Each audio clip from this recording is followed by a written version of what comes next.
Hello folks, and welcome back to another Captain's Academy with your instructor Chase. And in today's episode, I want to teach you all about invisifiring, or the ability to shoot at stuff while remaining perfectly hidden. Now, why would you need to know this game mechanic? Well, it is super useful if you happen to play certain ships. For example, the Farragut or the Mahan. You know, those two US destroyers that people love to hate on because they think they suck because of their low torpedo ranges. Well, you can actually do decent damage by using this particular mechanic. This mechanic is also really useful if you happen to play the tier 8, maybe even tier 9 Japanese cruisers, especially the tier 9 one, because most people don't like it, thinking that it's a downgrade from the Mogami. But understand this mechanic well, and you're gonna watch yourself dominating other ships. It's also really useful because there's a couple of new ship lines coming. Maybe the Russian destroyers could benefit from this, or the German cruisers. Only time will tell though, because they aren't out yet, but understanding this mechanic can certainly help. One last thing, of course, is that this entire video is not solely my work. I have to give a shout out to, I believe, Final Spark, who has actually compiled most of the data for the destroyers. Except now I've managed to collect the data and figure out the sort of connection to everything else. What I'll do first is show you how I managed to collect the data, and then second, I'll show you the actual data, and then 3, I'll show you how you can use this mechanic to help you in game. To conduct your own tests, what you need to do is 1, have a training room enabled, and 2, you need to have situation awareness on your ship. Then what you do is you put a bot on the enemy team, and then a stationary bot, and then what you do is you get closer to it and you keep firing your guns until your situation awareness goes off. So with the Sims here, I'm firing, and at 11.2 my situation awareness didn't go on. I got into 11.1, initially didn't go on, but then as I got closer to 11 it went on. So what you do then is you back your ship up and you keep firing your guns until you fall off of detection. So right there, before that ticker went to 11.2, at 11.1 something, situation awareness went off. So I know that the Sim's detection range when firing is right around, somewhere around 11.1 something, somewhere just before 11.2. So let us take a look at the data, because the data shows the pattern. And this is a pattern that I initially didn't even recognize, because I initially thought it was some sort of percentage-based increase, but it isn't. It's actually a set amount of increase. So here is actually what the amount increase is connected to. It's connected to gun caliber. So depending on what caliber guns you have, it is tied to a set amount of increase to your detectability. So the Mutsuki, for example, which has a surface detectability of 6 kilometers when it has its camo paint, when it fires its 120mm guns, its surface detectability increases by exactly 3.6 kilometers. So that means the Mutsuki, when it fires its guns, is detected from 9.6 kilometers. However, the Mutsuki, which has relatively short-range guns, cannot invisifire because its guns simply cannot outrange where it can be detected from. The Sims, on the other hand, with a surface detectability of 7.3, sees exactly 3.8 kilometer increase when it fires its 127mm guns, so that it's detected at 11.1 kilometers when it's firing its guns. However, the Sim's gun range is 12.9, which gives the Sims quite a comfortable margin to sort of just hang in there and just continuously lob shells while remaining completely invisible. The Atlanta, which is a cruiser, sees the exact same 3.8 kilometer increase because the Atlanta only carries 127mm guns. The Gremiashi, which carries 130mm guns, has the exact same 3.8 kilometer increase. So this actually raises the interesting thing that if you speculate about the Russian destroyers, that is how much surface detectability they're going to have increased when they fire their guns. As long as their surface detectability plus 3.8 is less than their gun range, those ships are going to be able to invisifire their guns. The Yubari, the Iwaki Alpha, which has the larger 140mm guns, sees a small increase as well to 4.2 kilometers. The Aurora, the Murmansk, the Marblehead, all of which have 152mm guns, see 4.6 kilometer increases to their surface detectability. However, when I was testing the Murmansk, something seemed a little bit off. I was expecting to be detected at a certain range, I was firing at that range, and I wasn't getting spotted. And I was like, well, hold on a second here, what's going on here? So I went ahead and I did some more testing, and that is where I found the last piece of the puzzle. The amount increase when you fire your guns is not affected by your camo paint, it is not affected by your concealment module. However, it is affected by the Tier 5 Concealment Expert Captain skill. That's right, if you have a Concealment Expert skill on a Murmansk, the amount increase drops down to 4 kilometers. So that amount, that number there, does change if you have that skill. Now if you think about it, that makes certain destroyers, once they get the Concealment Expert skill, that much more scary, because they're going to drop their amount increase by another 10%, which is quite substantial. Cruisers drop it by 12%. So now you can definitely see why some of those higher tier cruisers, when they get that Concealment Expert skill, are definitely capable of invisifiring. You get slightly bigger or slightly smaller buffer zones, assuming your ship is actually capable of invisifiring. And finally, we come to the heavy cruisers, and this is where you see the numbers be a little bit less consistent. You see anywhere from 6 to 6.2. I actually think the value is actually 6.1, and the reason why you see some of those numbers that don't fully match up is because when you're measuring the distances, you see 2-digit numbers for the whole numbers, and then you see like a decimal and then like one number after that. However, if you range your guns, you'll see that there's actually 2 digits after the decimal.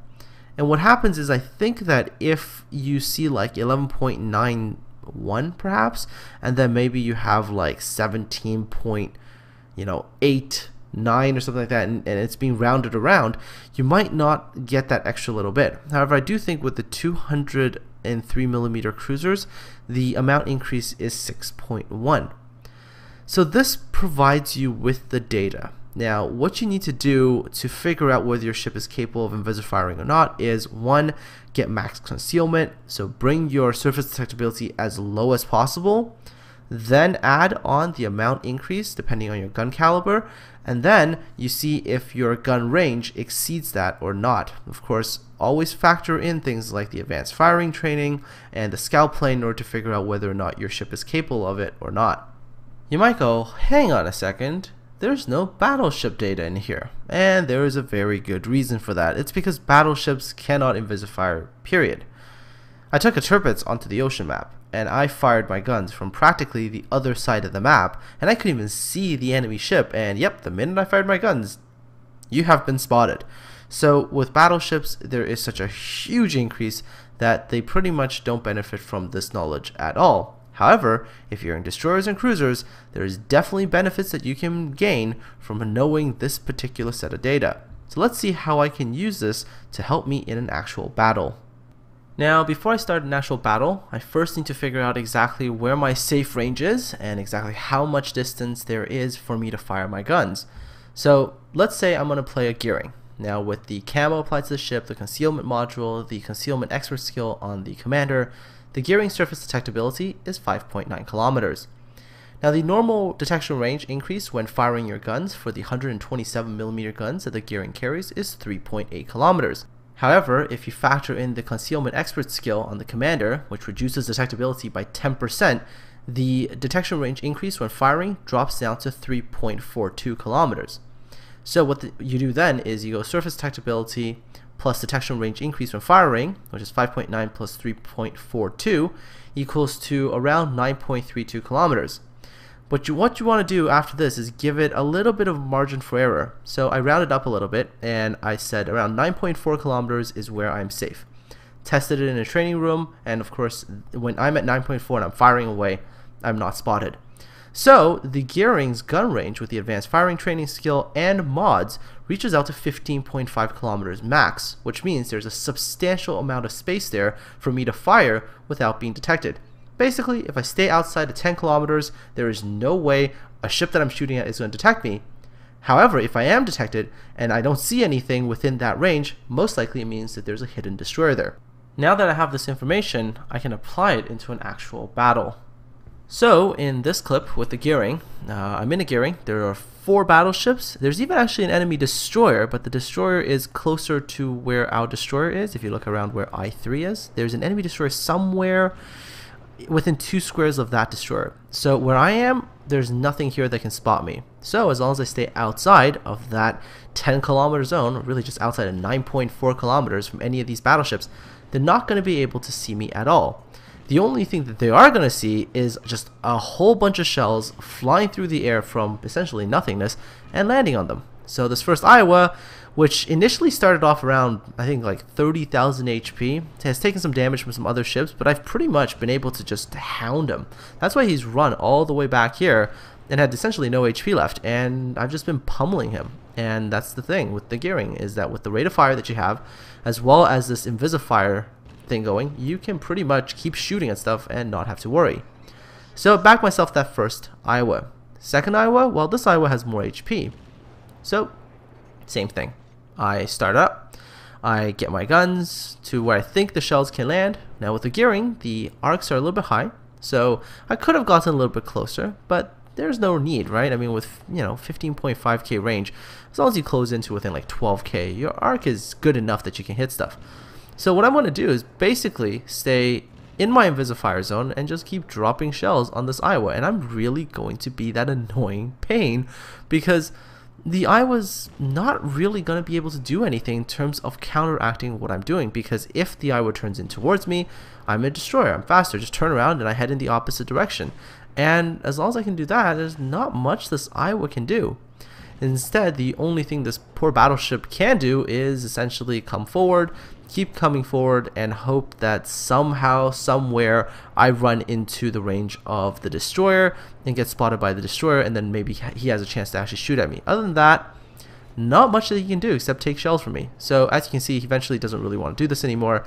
The battleship decides to turn around and start heading the other way. But I had already kind of figured that this might have happened, and especially with the gearing, because you also have the nice long-range torpedoes. You can cut off their escape by firing the torpedoes behind where they will be, and then use your guns to harass them until they don't want to fight, and so they turn around and try to head the other direction, and they eat a face full of torpedoes. Now eventually I am spotted by this Fubuki because I did wander within range, but it's not a huge deal because as long as the Iowa doesn't really want to engage, the Fubuki cannot win a gun duel against the gearing.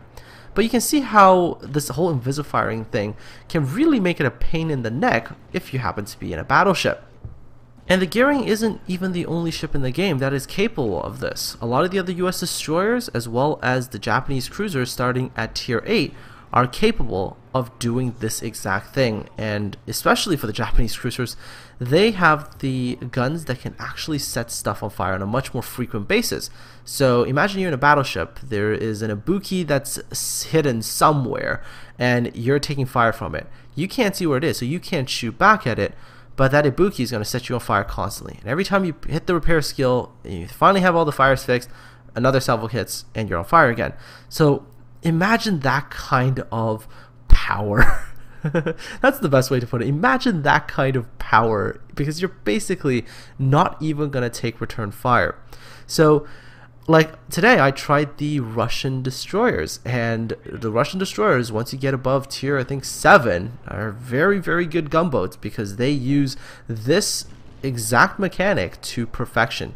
If you want to see some Russian destroyer gameplay, there's a link to a video highlight on Twitch in the video description below. Check it out and you can see how I use this exact mechanic to perfection. So to recap everything, to find out if you can Invisifire or not with your ship, here's what you need to do. 1. Reduce your detectability using camo, concealment modules, and captain skills. 2. Find out the exact amount of increase in detection for the guns that you're firing. So for example, the 127mm guns will increase by 3.8 kilometers, the 152mm will increase by 4.6, and the 203mm will increase by 6.1 kilometers. If you have Concealment Expert on your captain, take away 10% for DDs and 12% for cruisers from the increase in detection range when firing. Then you do surface detectability that you've minimized using camo and everything else, plus the increase in detection range when firing, plus 0.1 to find the safe range. Then max your gun range using mods, advanced firing training, and then go ahead and profit. And that's all, folks, for this episode of Captain's Academy. Hopefully you've learned something new and I'm hoping that it shows you how to potentially play a ship that you might have not liked so much because you didn't really understand how this whole thing worked. Aside from all that, check out some of the other Captain's Academy videos if you haven't done so already. If you like what I'm doing, don't forget to like and sub, of course, because I always appreciate the support. And of course, have a wonderful week. I'll see you all on the high seas, and hopefully you're shooting at me while remaining perfectly invisible.